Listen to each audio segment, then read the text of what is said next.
Assalamualaikum and good morning, ladies and gentlemen. Welcome to day 4 of Digital Skills Week of the Malaysia Tech Month 2021. We're coming to you live virtually through Hubilo and live streaming via MDEC Facebook page. My name is Hasrul and I'll be your host for the day. It is my absolute pleasure to welcome all of you this fine morning, 19th of August. Today, our focus is digital global business services. I'd like to thank everybody in attendance for taking time off to join us today on this virtual platform, enabling us to connect even in these unpredictable times. For those who just joined, let me just bring you up to speed what's been happening. So, the Malaysia Tech Month 2021, also known as MTM 2021, has been launched by the Malaysia Digital Economy Corporation, MDEC, through the month of August as a virtual month-long curation of electrifying digital and technology keynotes, workshops, discussion panels, and business matching sessions. It features distinguished groups of local and international industry speakers and investors who share their expert thoughts and experiences in the 4IR-driven digital economy. MTM 2021 sees exciting programs allowing the spotlight to be shown on digital ecosystem leaders and creators, leading-edge companies, as well as talents, enabling all stakeholders to discover new perspectives on domestic and global trends in artificial intelligence, drone tech, data analytics, fintech, Islamic fintech, e-commerce, ag tech, creative games and animation, and not forgetting the digital workforce. So before we move on, allow me to convey some housekeeping guidelines. Number 1, any questions for our speakers, you may submit them via the Q&A comment box. Number 2, meeting and chat rooms are available for attendees for your networking convenience. Number 3, please complete the survey for each of the sessions for us to strive to continuously serve you better. And last but not least, should you require technical assistance, please chat with the admin on the virtual platform. Thank you. Now, without further ado, join me in welcoming the first session of the day entitled Careers in Digital Global Business Services under the Employee Tech Track 1. Moderating this session is Danesh Jothiprahasam, Lead Reinvestment, Investment and Grants Development under the Malaysia Digital Economy Corporation, MDEC. Danesh has over 70 years of leadership and management experience across his career. He's currently leading the strategic business development team at MDEC, where the focus will be to engage and drive existing investors within the portfolio to grow their footprint and move up the value chain in the digital economy of Malaysia. Therefore, with that, over to you, Danesh. Hey, thank you, Hasrul. Good morning to all the audience today. It's really awesome to see everyone, albeit virtually. And then I would like to really take the opportunity, right, to share a bit of context from MDEC side on DGBS, Digital GBS. GBS, or what we have called shared services, and I'm sure even the host today, Hasrul, has been coming from that background also. And with all the other panelists here today, right, has gone through a lot of evolution in Malaysia. Started off with shared services outsourcing, then we moved on to more multifunctional centers, and now we have global business services. And we do believe that now with the trajectory towards digital, it will significantly change the market landscape. DGBS remains a core provider of jobs in the digital economy, especially from MDEC's perspective. It holds one of the key contributors of investments and also jobs-wise from out of our close to 3,000 MSC status active companies. And also to date, right, we have close to 200,000 jobs in this particular industry. So it is very prevalent. It is something that we continue to focus on. And as we all know, right, the digital economy industry is probably the most resilient during these current times compared to any other industry. And that is why the government really wants to focus to try to retain and grow this. So without further ado, right, today, I would like to reintroduce a very, very wonderful list of panelists. So we have Razali, who is coming from a really great background in terms of he's part of Enfrasys, a customer success manager. And then we have also Tejas Kirodiwal from the head of growth for ZALORA. And lastly, we have Ruby Kaur, country manager from Trainocate Group. So before I begin, right, I would like to first pass on to the first panelist to let the person share a bit about Enfrasys, Mr. Razali, and then we will then take it over there. So over to you, Razali. Right. Thank you, Danesh, for the Yep. introduction. Sure. Thank you, Hasrul, and all the other panelists here as well. First, let me begin. Assalamu alaikum warahmatullahi wabarakatuh. Bismillahirrahmanirrahim. A very good morning to everyone, wherever you are. I hope everyone is safe and cheerful this Thursday morning. Thank you for tuning in to our session today. I sincerely hope that by the end of this short presentation that I have, that I'll be able to enlighten you with some value in terms of what we do at Enfrasys, and also some insights that hopefully is useful to you. First of all, let me begin by saying how grateful I am for this opportunity to actually give back to the job search community. A little bit about me. My name is Razali Zain, and I'm the Customer Success Manager at Enfrasys. So actually, I'm a newcomer myself, having just joined Enfrasys only 2 months ago. And I would say that, it's been a wonderful 2 months, despite the challenges of working from home and not being able to go to the office. Again, I'm very excited to share with you about my company, Enfrasys, and how we believe we can help Malaysia to be one of the leading digital countries in the world, right? So I'm going to start with, the presentation today with a little bit of who we are, what we do, our history, and also share some of the roles that we will be looking for, and hopefully that it will be suitable for you so that you can come and join Enfrasys and help us out in our mission and vision for Malaysia, right? So without any further delay, allow me to begin with the introduction.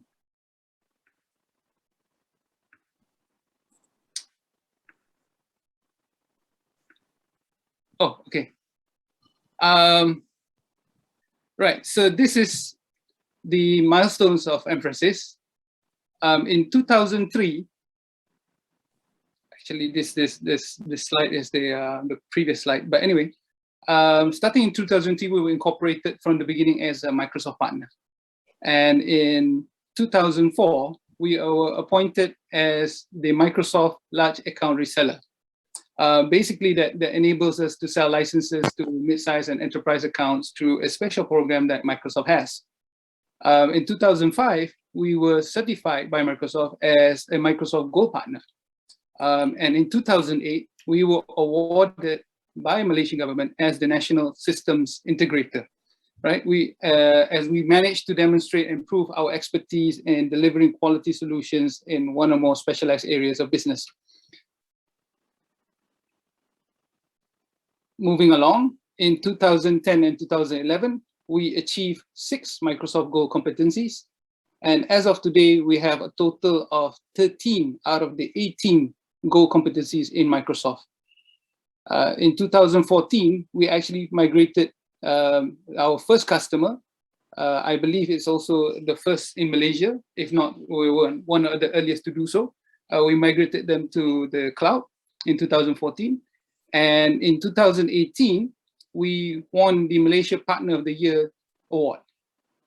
Sadly, in 2019, we weren't able to do that, but we managed to gain the award under Cloud Infrastructure of the Year and Systems Integrator of the Year.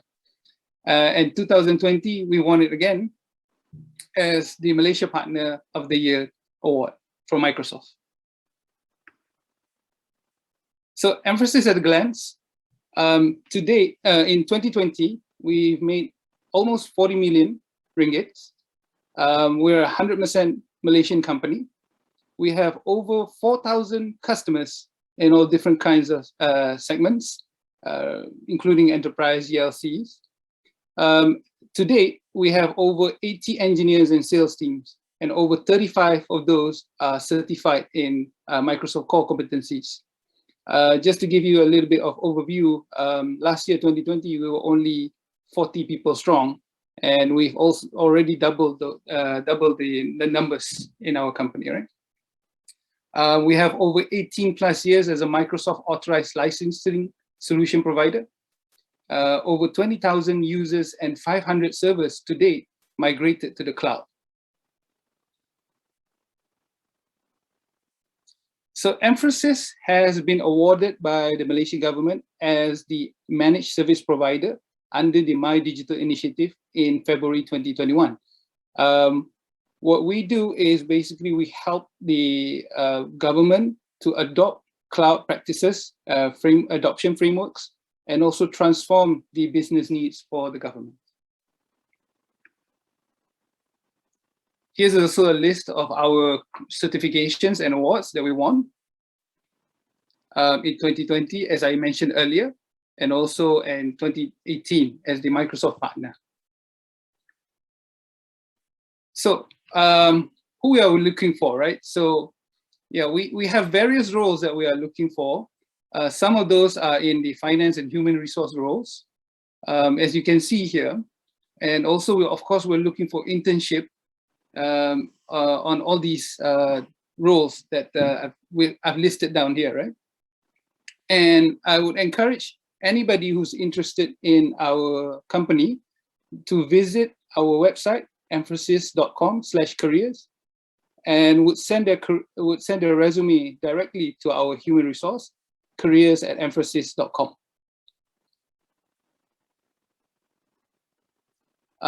These are also some of the areas and roles that we are looking for. Basically, as CMS, consulting and managed services roles. This is a very highly technical role where we basically require you to have some IT background with some previous roles in solutionings, right? And we're also looking for business development roles under account managers and technical pre-sales and so forth. Right, that's it for me. It's pretty short. I'll pass it back over to you, Danesh. Thanks, Razali.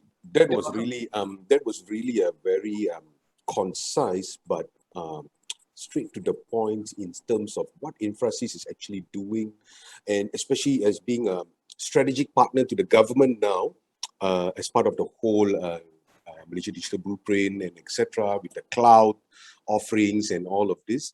I think this really positions opportunities for job seekers in this rapidly growing area. Just to share, right, cloud is one of the key focus areas from MDEC, and definitely kita, what do we say in Malay, sangat mengalu-alukan initiatives towards this particular areas of investments moving forward. So without further ado, right, we want to also go into the discussions later, which will be also very interesting. I want to introduce the next panelist. His name is Tejas Kirodiwal. He's part of ZALORA. He has extensive experience, especially in terms of the e-commerce space, digital marketing, and etc. So Tejas, over to you. Thank you, Danesh. And thank you, Razali, for walking us through the sort of inspirational journey of Enfrasys. It indeed showcases how a small but a steady brand can become big. So on that note, I'll basically do a quick introduction of ZALORA and what we are going to look at today. So we will basically be covering today some key industry insights, how e-commerce has been growing, and what exactly we do at ZALORA, what exactly me and my team does as ZALORA, because this is very important for the viewers to know, because I understand a lot of these people are looking for a career in digital and marketing in specific. So I would like to give a quick snapshot there. Then some digital fundamentals, just to sort of give a quick sneak peek, and some tips and suggestions for the career. Some very handy resourceful websites that I have. So I've shared the QR code, which later people can scan through and land and start learning and start applying for the jobs and stuff. So we'll get started. So first of all, I think this is no surprise that e-commerce in general has gotten a good acceleration due to the pandemic. I mean, not to say that it wasn't growing. Even if you look at the growth rate at which e-commerce portals or e-commerce business in Malaysia was growing, you can see it's quite evident. It from 9.5 to 18 and so on and so forth, right? So the growth was already very, very steady, I would say. But what pandemic has done is it has really accelerated, because it has forced people to stay at home. And of course, when people are staying home, their needs will come down, but of course they still will be buying stuff. It started with necessities, but then as the uh, pandemic prolonged, people also started buying the usual stuff online.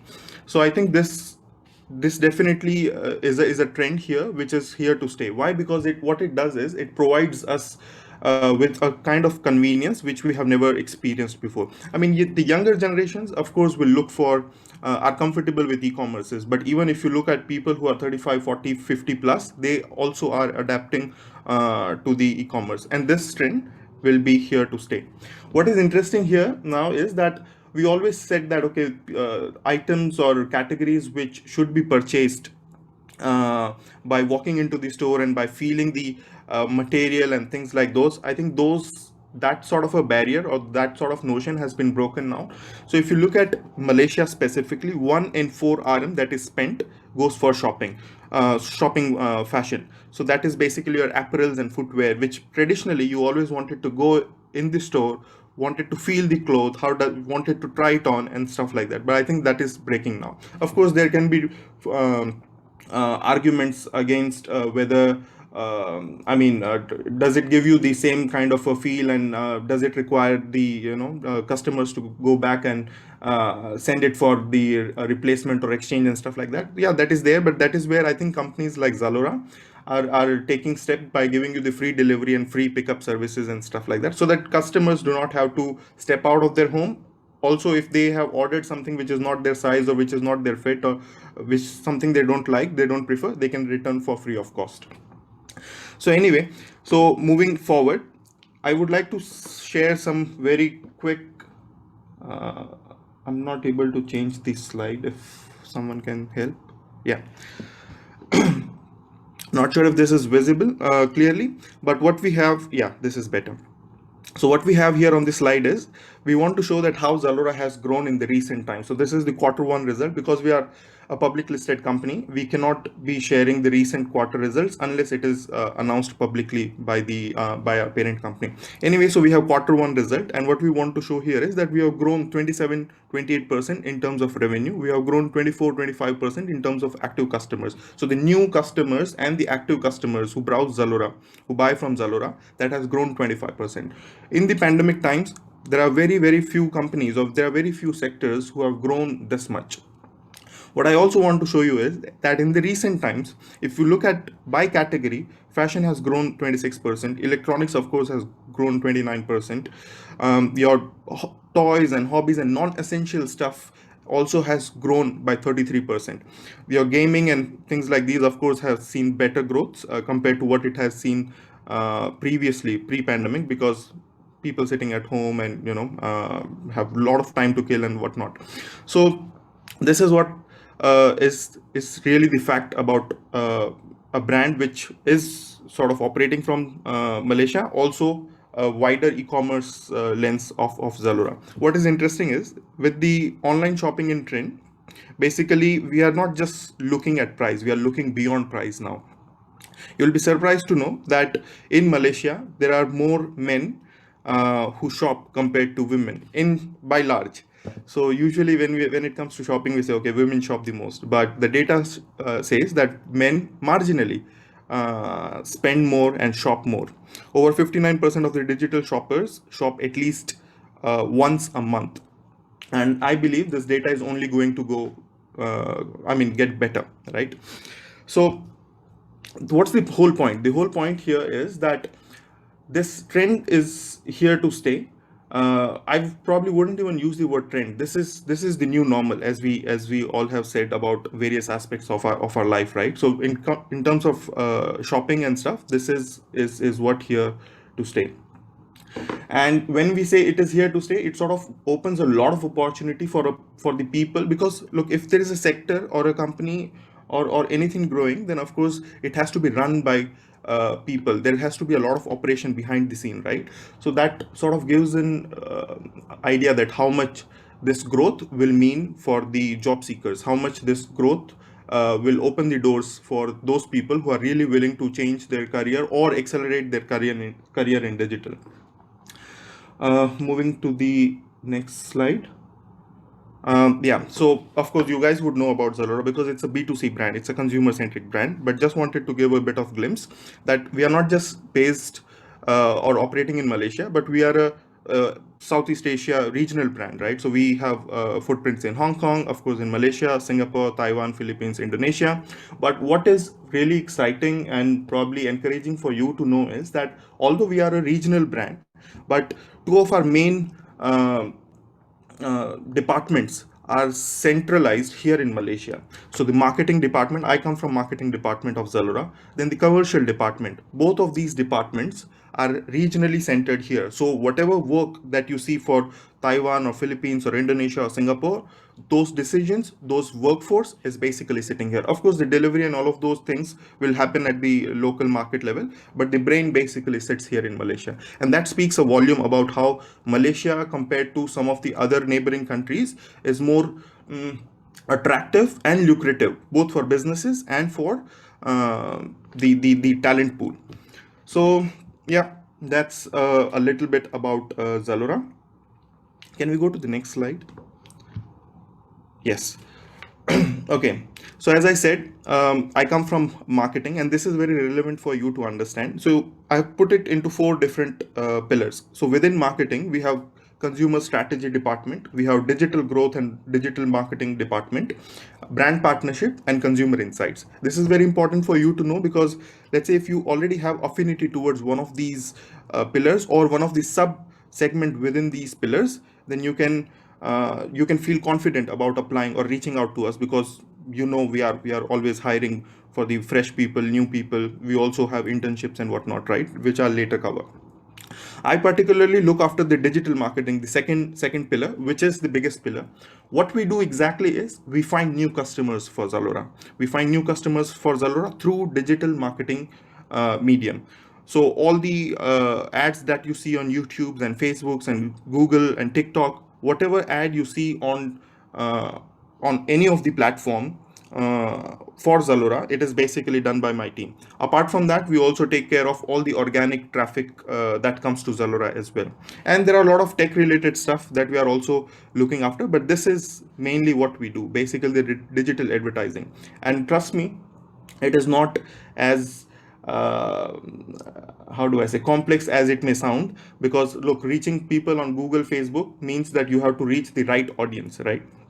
And I myself, though I'm leading a digital marketing department, I myself am not a marketing person. I had a degree in computer science and later I moved into marketing. So by this, what I'm trying to say here is that no matter, I'm not sure if all the viewers are coming from one section. So I assume there are some students, there are some people who are into probably their late 30s or early 30s who probably want to change the career with the change in the industry that is happening. So by that, what I want to say is that if I can have a degree in computer and still can lead a marketing department of an e-commerce company, then you too definitely can. And this is not complex. It's just the matter of giving some initiative, taking some initiative and learning.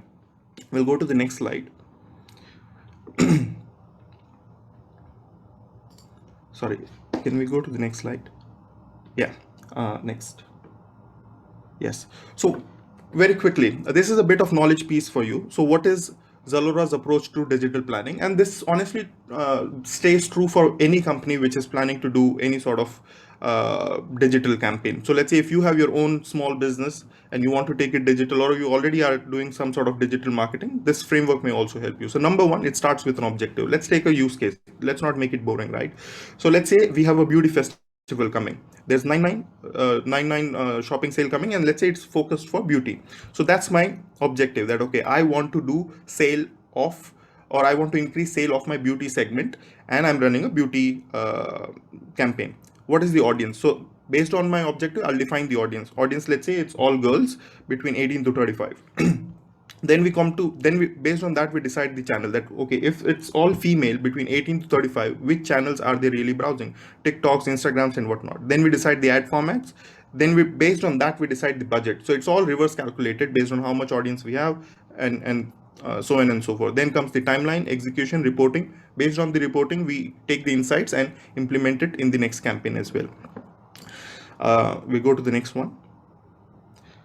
Yes. Why digital marketing in general is quite interesting or a better form of traditional marketing? Because no matter what your business objective is, you'll always find a digital ad objective which mirrors your business objective. Let's say you are a new business and you want awareness in the market. You want people to know about you. So there are specific ad objectives. There are specific campaigns that you can run to make sure that your awareness goes high. If you are an established brand or if you want to sell more, then there are specific ad objectives within Google, Facebook, YouTube, TikTok, all of these platforms where you can select specific ad objective, which will make sure that you get more conversions or more sales. Same ways for loyalty and whatnot. We go to the next slide. Yes. And why is it? Because I said it's more efficient version of traditional marketing. Why? For four main reasons. Number one, you can actually carve out your audience. Let's say if I want to show an ad which is let's say I sell how do I say a baby product, right? So the baby product is not really relevant for people who are not parent or people who do not have kids, right? But when it comes to digital, you can carve out those audiences. You can understand that, okay, these are the parents and this is, and to them I want to show the ad. So I think that's number one, audience. Number two, it's measurable. Digital, everything is measurable. Last time when you, let's say if you wanted to run TV ad or if you wanted to run print ad, you wouldn't exactly know how many people saw your exact numbers. But with digital, you can know how many people saw your ad, how many people clicked on your ad, how many people after clicking did what, like did they purchase or did they refer or whatnot. So I basically put it simple, ABC. So audience, you can know about your audience, who clicked on your website, and at first place you can also define who should see your ads. Second, what's the behavior after they see your ad, what's their behavior. Number three, conversions and goals. Whatever your goals were, did they hit the goals or not? So for these three very simple reasons, digital is much more effective, and hence this is probably the best way if you really are curious about making your career in digital. Quickly going into the last couple of slides, maybe we can go to the next. Tips and suggestions. Number one, maybe we can enlarge this one. So yes, so if you guys are interested in learning, my suggestion or my tip is that there are a lot of free resources. And the reason I wanted to put it here is because whenever we do such workshops or seminars or public talks, we often get asked that, I mean, it sounds attractive, but how do I learn about it? How do I get expert into it? And as I said, learning about digital marketing or any digital skill, let's say be it making website or whatever, it's not that complex. You don't have to subscribe to paid courses.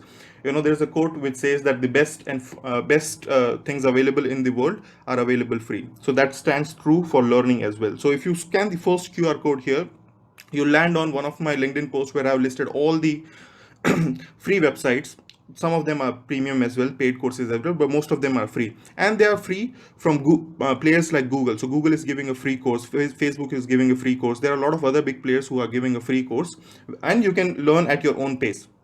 You just need to sign up. So please, I would encourage you to go and check out these courses. Number two,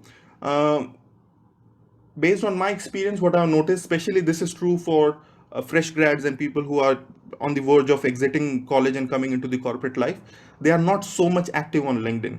You need to understand that if you really want to be connected, you need to become part of the corporate ecosystem, and for that, LinkedIn is the best method. So step into LinkedIn. Do not shy away. Do not be hesitant in making your profile and connecting with the right people. I think if you have not connected with the recruiters of the companies where you really want to take job, first thing, go and connect with them. Here you can see the second QR code, which is the ZALORA recruiter QR code. Of course, we have a team of recruiter, but here I have put Rachel Chan's LinkedIn profile because she basically looks after the marketing side of recruitment, digital marketing side of recruitment. Third, check out for basically the careers page of the companies where you also want to apply, because not everyone probably advertises, especially if they're a small player. Not everyone advertises on LinkedIn. Not everyone is probably active on LinkedIn if they are small players. So go and check out the careers page. make a very good CV. There are free CV websites as well, which are available, visual CV and whatnot. So move away from the traditional way of making CV, make something more smarter, and approach these people, approach the recruiters. We are more than happy to get you on board. And with that, I would conclude my presentation. We can go to the next slide.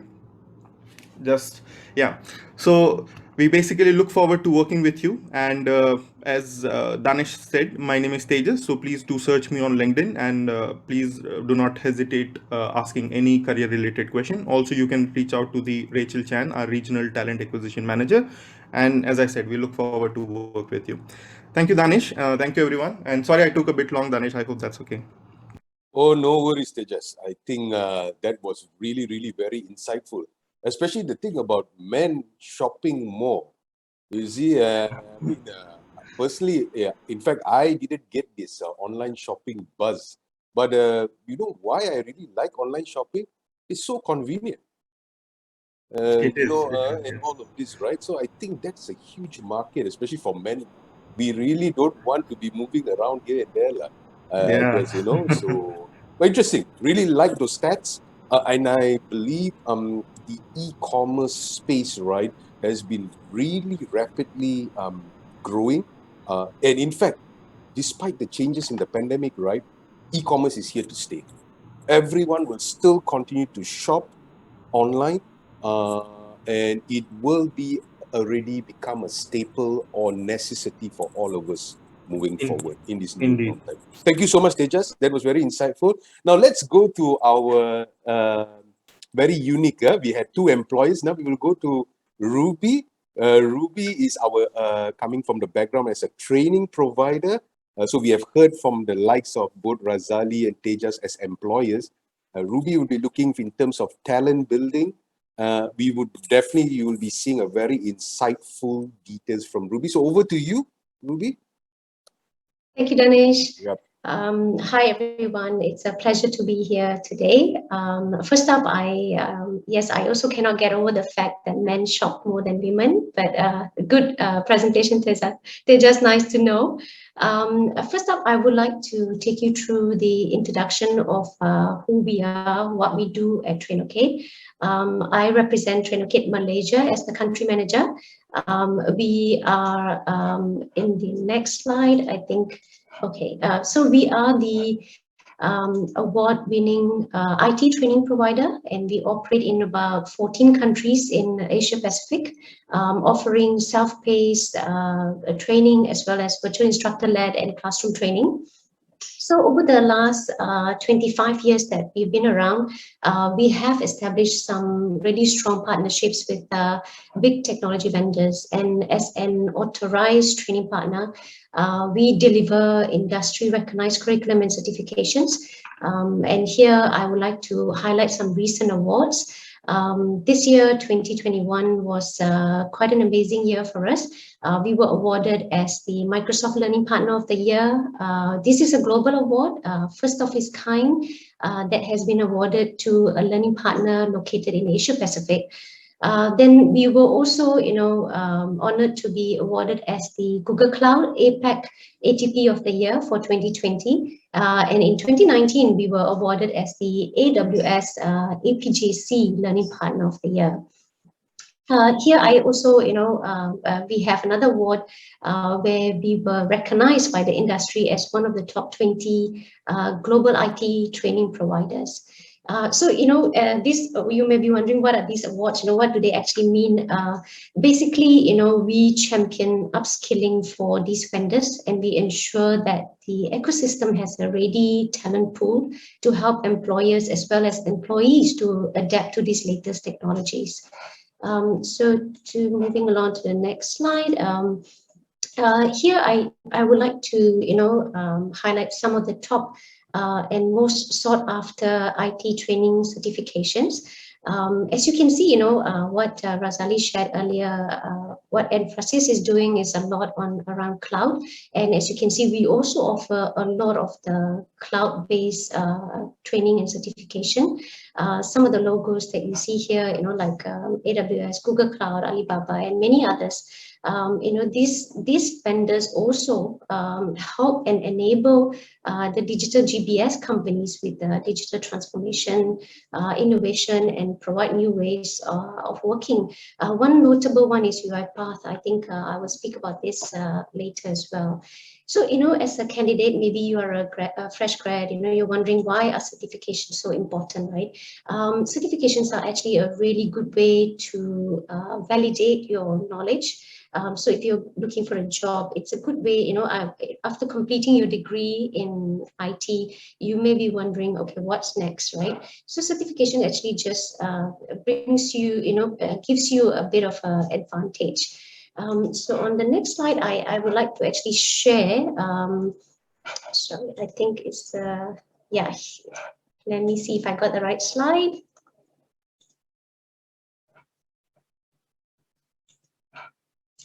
This. Okay, so thank you. So on the next slide, I would like to actually share a report by Pearson VUE. So Pearson VUE is the certification body for many of the vendors that I shared earlier. And in this 2021 report, if you can see, more than 2.6 million IT certification exams were delivered in 2020. This is a 16% increase since 2019. And you can see clearly during the pandemic, a lot of people took on certifications as a way to, upskill themselves.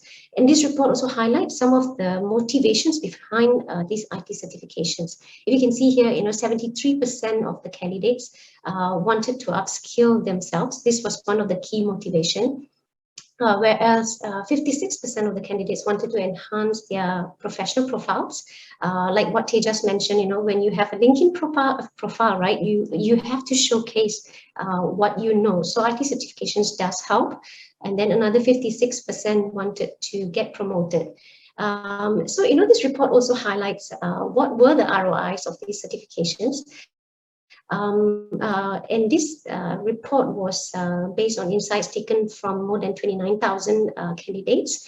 So, you can see 7 out of 10 candidates, reported that they actually met their goals. 36% actually had new jobs, and 28% reported a pay rise, whereas 21% got a job promotion. So it really has a significant ROI.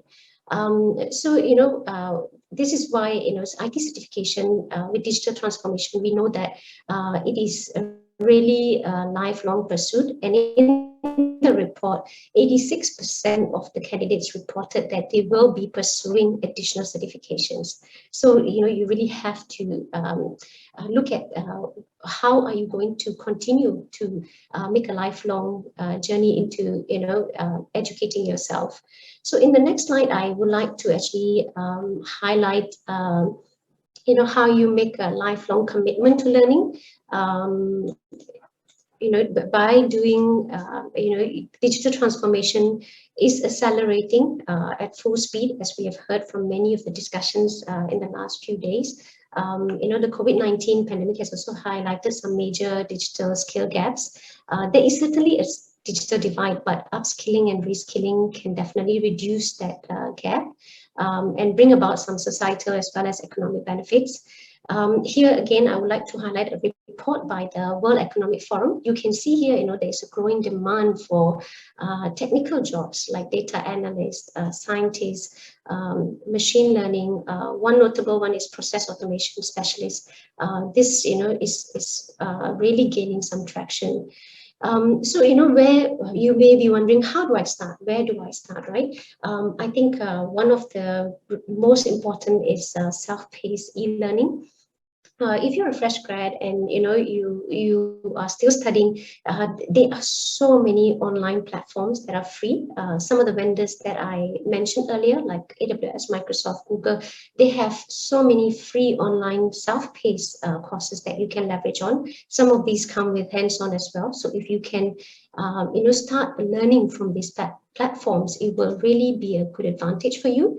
And then, we have once you join the job market. So, if you are in the job market and you're a working adult, you definitely have time constraints. So how do you learn?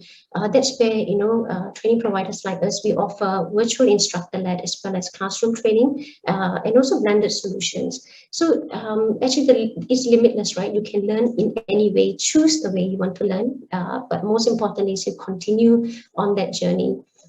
I also want to highlight here on the job training. If you look at this Gartner report, employers actually play a very important role when it comes to keeping the employees up to date. If you look at this report by Gartner, one of the top 5 reasons that IT projects fail is because of inadequate change management and training. You can see here on average, the project success rates increased by 80% with only a 1.5% allocation of budget for training. Whereas, for an untrained user, you require 6 times more support compared to a trained user. And it also shows, this Gartner report also shows that, for performance degrades by about 25% for someone who haven't had any ongoing training for about 4 years. So this is, for employees as well as employers to take note, because, it is really a very holistic approach, but employers need to ensure there is also allocation for training and time is also provided. So moving to the next slide, I would like to, showcase, so some of you will be wondering, where do I start? So I'm showing this industry skills framework provided by MDEC and PCOM because today's topic is on GBS. So this is actually an excellent framework for some of you if you want to know, okay, there's so many certifications, so where do I start? You can see there are many domains. There are content moderators, customer service, technical supports to finance. There are many domains. You can go through this document and it's available online and choose which domain you want to focus on. Like what Tejas mentioned earlier, you can always switch, to a different, technology or a different domain if the job requires you. I also want to highlight, the My Digital Workforce, for job seekers. You can go to this link and see some of the jobs on offer, and you can also see what are the skills required. So that will give you an idea of what you need to do to prepare. And for employers, there is this salary incentive as well as training incentive that is being given to develop local talent. You just got to scan that QR code and have a look at, what are the programs that are available that you can leverage on and utilize the incentive. So on the next slide, I would like to actually focus on one particular domain, which is the technology domain under RPA. So as per MDEC, the framework earlier, we saw that, RPA, there is a huge growing demand for process automation specialists. As we also heard on some of the GBS employees panel discussion, this is one of the key driver of change and innovation. So where do you start, right? My recommendation would be UiPath because they are the market leader in robotic process automation, and they are reshaping the way the future of work is. As per the Gartner Magic Quadrant, you can see that RPA is the market leader. So where do you start, right? Again, there is a UiPath Academy. It's a free e-learning platform provided by UiPath. You can go and take the RPA Citizen Developer Foundation course, RPA Developer course as well. For some of you, maybe you are constrained by time. You can also leverage on the classroom training as well as the virtual classroom training, which is the 1-day introduction course, a 5-day RPA design and development course. So there are many options. You just need to, understand business processes, be a bit tech savvy, and you can get started. So why RPA? Why I wanted to focus on RPA? Because it's applicable to any industry, right? Be it marketing, finance, customer service, everybody requires automation. Some of the use cases are insurance companies, you can see, healthcare companies, retail as well. So moving along to the next slide, I would like to highlight some other career tracks that are available. So as we heard earlier from, I think Razali, there is so much uptake for cloud solution architect. So you have the Microsoft, you have AWS, you have Google Cloud. Anyone who wants to get into this space can look at the career tracks available. There's also the business analyst career track. Again, this is UiPath and all the other tools available.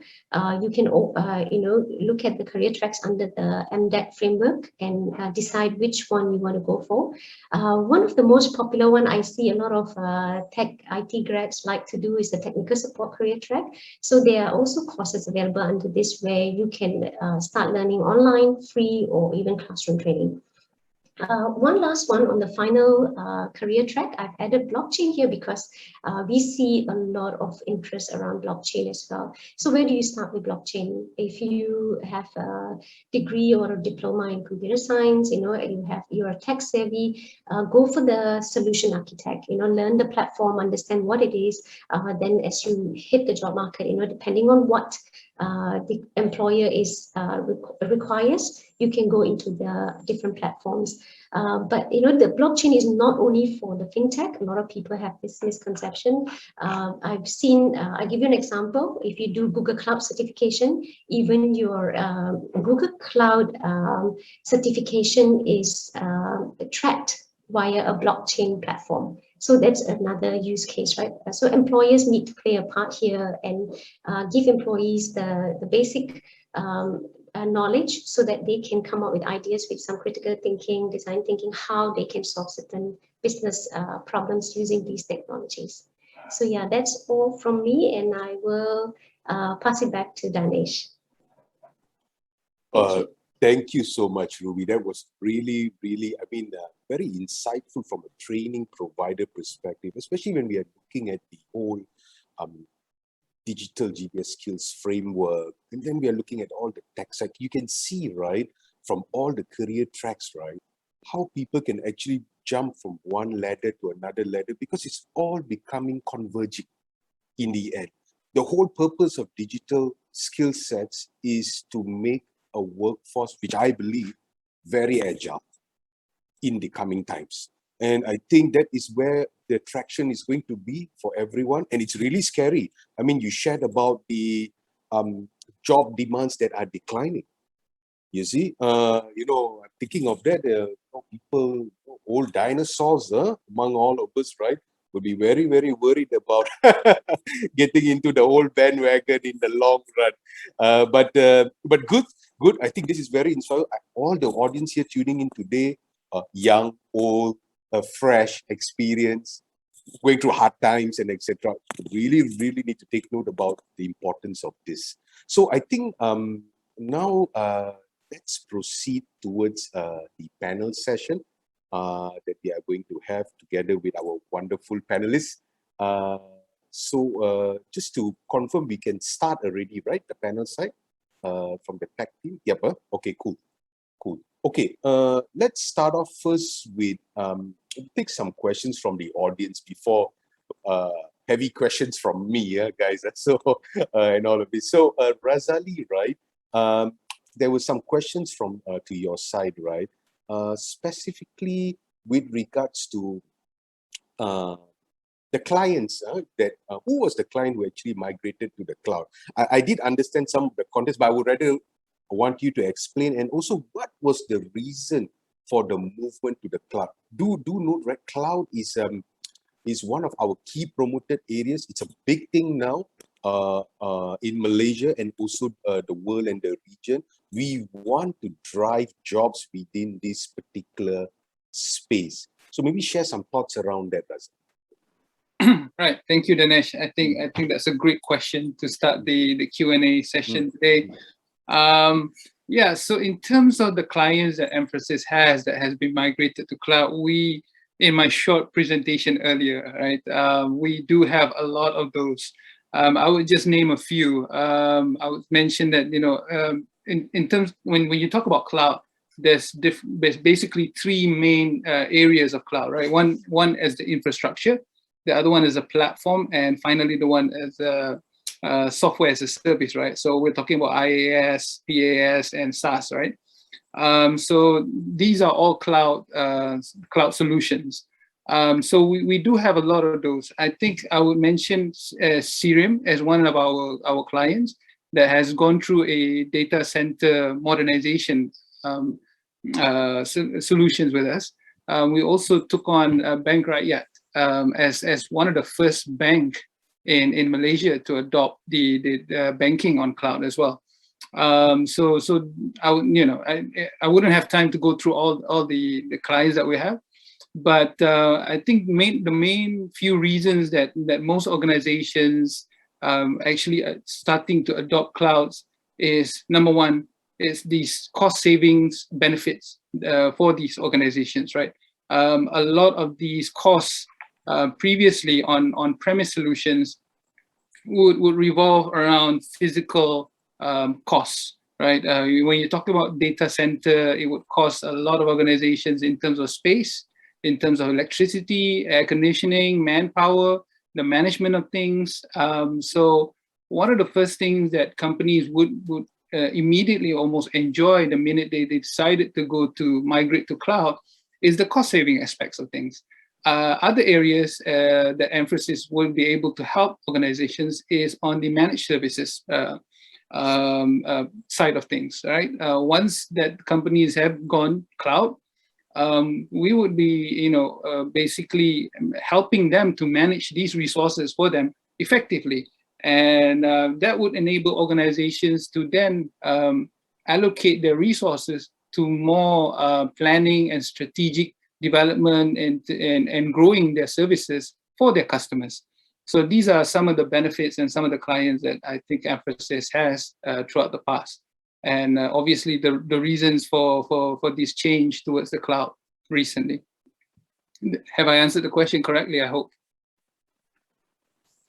Oh yes, Razali. I think it was spot on. I mean, in terms of what you can share with regards to this, I think as you can see, right, cloud remains a fundamental. We are no more. I mean, I used to remember the days where we used to have all this on-premise software and etc. It has always been a burden for us to go and service the software also in the first place, right? Right. On-premise wipe and etc. With this movement that is actually happening, I think this is really changing the way dynamics are. We do hope, definitely with the infusion of this, our nation, the talent pool here, together with also our expatriate friends, right, we can infuse even more traction towards this kind of skill sets moving forward. So now the next I would probably want to go to Tejas, right? Tejas, just share with us thoughts, right, especially with regards to the e-commerce traction in Asia Pacific, especially from ZALORA's side, the growth-wise, how Malaysia is looking at versus the other countries. You see, all of us wish nations would become, rather than just consumers, right, become producers. Maybe share your thoughts also from a producing side, right, in terms of Malaysian, sellers or etc. Through ZALORA. Maybe share some thoughts around that, Tejas. Sure, Danesh. So I would probably use a bit of analogy here. So if you see how we Asians have adopted to newer technologies or newer platforms and stuff, you'll by large find that we have sort of followed America. We always say that America is sort of a leader country, and it in many sense it is. So for example, when we all know that humans inhale oxygen and exhale carbon dioxide, right? So we know carbon dioxide is not good for us, but just because Americans decided to put carbon dioxide in a bottle and call it cola and drink it, everyone started drinking it. Just because Americans started wearing jeans and denim, Asians started wearing jeans and denim, right? So in many ways, many ways, most of the world has followed what Americans have done in past. But I think for the very first time, coming to your question, for the very first time in recent times, recent in the sense not just pandemic but before pandemic itself, now we Asians, and particularly, like, let's say when we talk about Malaysia, Indonesia in particular, we have our own sense of stuff. For example, when it comes to fashion or e-commerce, right? We don't necessarily just follow what is designed there, right? And where does fashion come from? It comes from Hollywood movies and things like these. Now here we have this Korean movies, we have our own dramas, we have our own sense of fashion. So if you look at Zalora, we have big selection or big catalogs of the local attires, the local attires, right? One which I think Hazrul is also wearing today, and baju kurungs and whatnot. So, and we have our own set of models and sort of celebrities, mini celebrities on social media and stuff. So when it comes to production and stuff, I think a lot had been inspired by the western side of the globe, but now we have our own taste. And I think government also has encouraged the local production, and I think in terms of, I'm not exactly sure, so please no one should quote me, but the taxation policies and all of these things are also very friendly for the local sellers and stuff. So I think that is very, very interesting and encouraging. So yeah, I think that's how I see this thing in the e-commerce, that it is the local ones are will produce more and will sell more, and people are also sort of buying that more. Great, great. So that means Tejas, we do see a in tandem direction towards both consumerism and also production wise. Yes. From especially from Malaysia, from Zalora's point of view. Great. That's great news. I mean, this is great opportunities for for all job seekers, who may want to be intrapreneurs or entrepreneurs moving forward, right? Through 100%. And of course, they need to be equipped with the skill sets. And I guess what Ruby has shared just now, and what you have shared, cloud, digital marketing, and etc. and all this. Now, something very interesting from the audience, right? Can someone involved in, this is for Tejas, can someone involved in social media management / marketing transition from the first pillar to the second based on your slides? What is the expected in the transition? Maybe you can share your thoughts around. Sure. No, I think this is a very interesting question because, look, when we say digital is an umbrella term, right? Within digital, there are many subsections or I would say, department. And if I understand this correctly, so how can you transition from one sub department to another sub department, social media to something else, or vice versa? So, number one thing that we need to understand is this is not silo, this is all integrated. So, this should encourage you, because look, ultimately in marketing, what you are trying to do is the marketing principles, no matter which pillar you are talking about or which pillar you want to shift from or to, marketing principles doesn't change. Marketing principle is what? You follow the eyeballs of your customers. You follow the eyeballs of your customers. So if you are currently in social media, you are trying to do it using social media platforms. Let's say now you want to move towards other things, for example, PR, or let's say Google ads, or YouTube ads and things like these. Then you are trying with a slightly different medium, slightly different method. So it doesn't shouldn't be a concern or shouldn't be a challenge.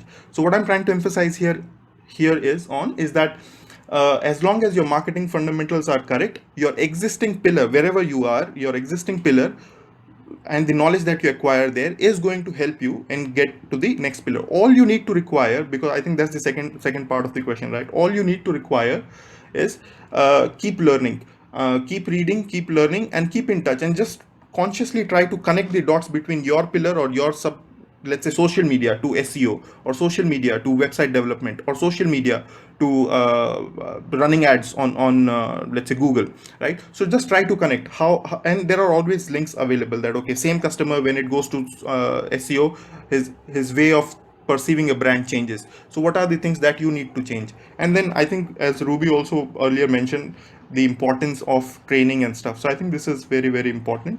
So yeah, I would just conclude by saying that it's all integrated. No need to feel. I myself, just an FYI, if it helps anyone, I myself started my career in marketing within SEO, but then I moved into the paid side of stuff, and now I basically oversee everything: paid, organic, and now a little bit of tech marketing side of things as well. So it's easy. It's easy. It's not that tough.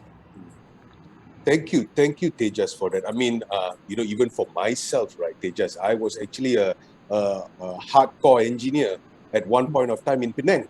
The semiconductor. I was also involved in making the first iPhone, for prototyping and etc. Then now I'm doing this and all of this, right? So it's very, very interesting. I think the adaptability in these current times, right, is key for all individuals, right? And it gets even more interesting, right, as we all are working from home, right? I used to remember my day routine, meeting sea levels on the road. We have some time to go for meetings, parking, and stuff. No, I don't actually. I'm going from one Zoom call to one Cisco WebEx and to Yeah. one Microsoft Teams seamlessly and then non-stop, right? So that's how the pace is. This is but really great. Now let's go to Ruby, right? Ruby, I mean, you've been sharing a lot, right? I would really like to ask you, right? That about what we also discussed also last night.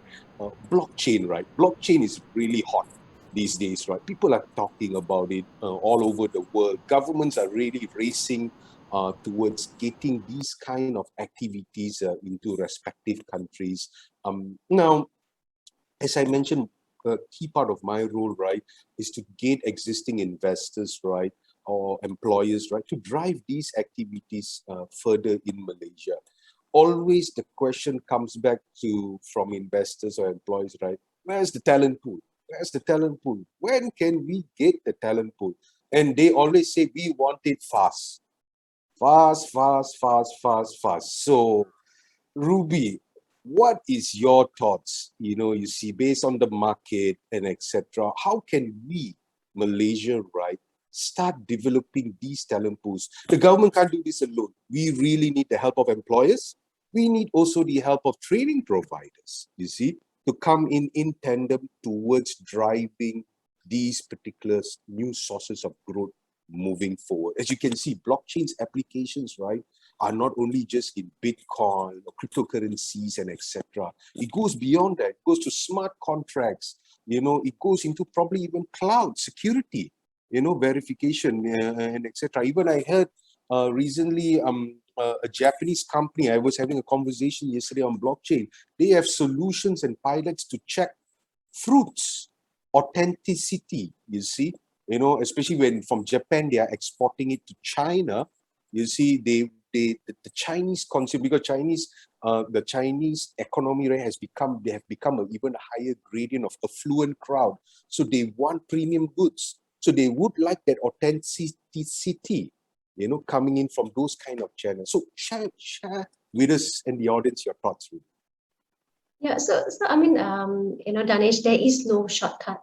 If everybody wants a talent pool, and there are no shortcuts, you have to grow the talent pool. So for employers, I think they have to look at it from a holistic perspective. Like what I mentioned just now, it's on the individual, on the company, as well as initiatives that we see governments putting out, right? So one of the key way is, employers can grow local talents, do a gap analysis, find out what your existing employees know and how they can actually maybe pivot to a different technology. You never know, you may have some hidden gems, pivot to blockchain.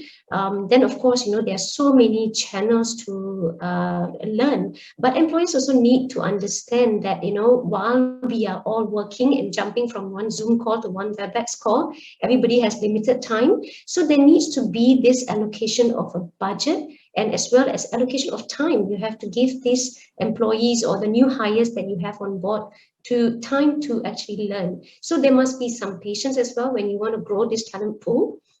I think if you heard from the GBS panel discussion, there was also a mention of, they go all the way to the university level to nurture people from that level, all the way, creating hackathons and awareness and internships. So it's very important. It's a very holistic and it's a very patient 3 to 6 months journey, at least, if you want to get your people trained and certified in a certain area. It's not like, you do a 5-day crash course, you come to a training provider and that's it. It has to be coupled with some self-paced, with some peer-to-peer coaching. You have to give them, some on-the-job training as well. So I would say, this can be done. We have seen some of our major customers doing this year in, year out for their employees. Very structured, very planned. and they see they have a talent pool, and they never really have issue transforming to a new technology. I hope that answers your question. Thank you, Ruby. I think that pretty much sums it up, a key messaging right there. I mean, there's no shortcuts. I mean, especially in emerging skill sets, emerging skills, but not just tech, but in totality, right? Emerging skill sets remain something that is very continuous. In fact, yesterday, right, I was moderating a session, right? One of the investors was sharing me about fintech. Fintech changes so often. It is so often, so hard to keep up. You see, we are going towards that kind of stage, right? So I guess the way things are, it is all purely based on adaptability, how time to speed that we can do, and how much we can truly support the ecosystem. Which leads me to a question before we conclude this session, right? A question with regards to the overall, to all the three panelists here, right? As you're aware, right, I've shared with you all, the Malaysian government has introduced the MyWit program. So the MyWit program is a very strategic program to address the current state of employment within the country. So as you know, the digital GBS sector, 3,000 MSc status companies, 200,000 jobs currently, and hopefully to provide even more, right, in the near future, is still more resilient compared to any other industries. The MyWit was introduced for the purpose so that employers such as yourselves can make use of the incentives to help grow a bigger talent base moving forward. What are your thoughts with regards to this initiative? Is it something relevant at these current times, especially to address the undercapitalized talent pool, fresh graduates, retrenched employees, and also those who have been unemployed, to build for the future? And just want to know your thoughts from each of you. Maybe we start off with Razali, Tejas, and then Ruby, sequentially. Yeah. All right, thank you, Danesh. So that's a great question, right, to be asking, and I think one that is quite suited for today. I mean, me and Enfrasys, we come from a cloud technology company, and I think Tejas today is talking more on the digital marketing side, and Ruby would touch on the training side of things, right? So my point is this: yes, that initiative by the government is a really great one that companies will benefit in terms of helping the market workforce to skill up and to also learn new skills that is relevant to the ever-changing landscape, right? So coming from a cloud solutions company, we highly recommend all our employees to go through the available training programs from our partners, right? Mainly Microsoft, since we are a Microsoft partner. And we are always consistently planning and strategizing the certification processes for our employees to make sure that they're up to date and ready to deploy the latest technology for all of our clients. So having said that, when we're looking for new talents, this initiative by the government really would help. I think not just our company, but all the industry as a general, to help the talents that we have to be ready for the future emerging technologies that's coming, regardless of whether it's blockchain or it's in the digital marketing or it's cloud or AI and IoT and all that. So that's my opinion on that initiative on MyWit. Great, Razali. Great. Tejas, for your side. Sure. Thanks, Danesh. Thanks, Razali. I think I echo what Razali said. Precisely what these sessions and initiatives does is that there are a lot of people, hungry people willing to do a lot of stuff, but they don't know what they don't know. And what these sort of sessions and initiative does is it sort of introduces them that, okay, what is it that they should know? What is it that they should know, and then pick and choose as their career path or as their business path, right? Because cloud computing or cloud as a whole thing, or e-commerce as a whole industry sector, right? If you don't know the insights or if you don't have anyone revealing what is happening in the back end, it becomes sort of tough for a novice to start from the scratch, right? Number one. Number two, in terms of bridging that gap and encouraging companies to hire local talent and groom the local talent, more importantly, I think that is a great thing for the future. Why? Because even today, if you look at tech and the digital side of things, I've been in Malaysia for 5-6 years now. This is my 6th year. I've worked in agencies and now in an e-commerce digital agency, and now in an e-commerce company. I can tell you a lot of the workforce, not majority, but a fairly lot of the workforce are expatriates, are foreign workers, right? So that sort of shows that how much the potential, how much the future growth is there for the local talent. So as long as the local talent is available, as long as the local talent is groomed, they are the next people, they are the next batch who will take up these jobs, and then Malaysia will not need to hire people from outside. So in that sense, I see this as a very, very, very great initiative, not just for today because this pandemic hit and all of those things happen, not just for that, but for future. This is literally making the batches ready for the future. So in that sense, and as I said, even if you keep that aside, although that is the main thing here and main benefit, but even if you keep that aside, a lot of people join these sessions just to know what's happening in tech side of things, e-commerce side of things, in digital marketing, those small stuff, and that will encourage them. If they are really hungry, they will anyway learn. And Malaysia, of course, is a young country, a lot of youngsters and stuff, so they will find their way.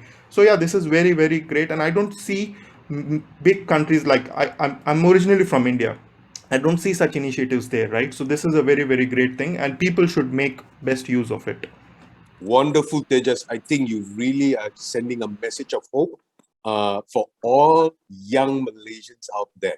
That's great and all of this. Now, lastly, Ruby, share your wonderful thoughts about this.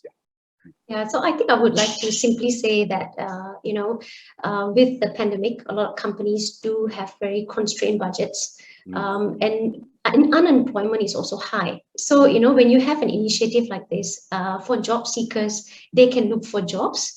Yes, you may have to make some adjustments, learn new technology, and take jobs that you are not familiar with. But there is an incentive. So, you go for the jobs that you think you can do. And then for employers, if you have a budget constraint, there is a salary incentive. So, it's not a time to have an excuse that we don't have a budget to hire. So I think it's a perfect timing as well for this incentive. Everybody should leverage on it. Yeah. So that's all, Danesh. Thank you, Ruby. Thank you so much. So I think we have just shot over the time and all of this. So I think let's conclude the session. Thank you so much, Razali, Tejas, and Ruby, and thank you also to all the audience here today for staying tuned to our ramblings. Hopefully, it has been really fun, the session. Over to you, Hasro. Thank you. Thank you, Danesh, and all the panel members for that engaging session to start off our day today. So thank you, everyone. I'll see you again. All right, great. We'll now be moving forward to our next session of the day. We will begin at 11:30. So do click join session and also complete the survey for each session for us to continuously service you better. So visit the My Digital Workforce Week website at mydigitalworkforceweek.ny, where we have 5,000 jobs available from around 100 companies across industries. For more information on details, it's included in the comment section. So see you in a bit on the next session, 11:30 p.m. 11:30 morning.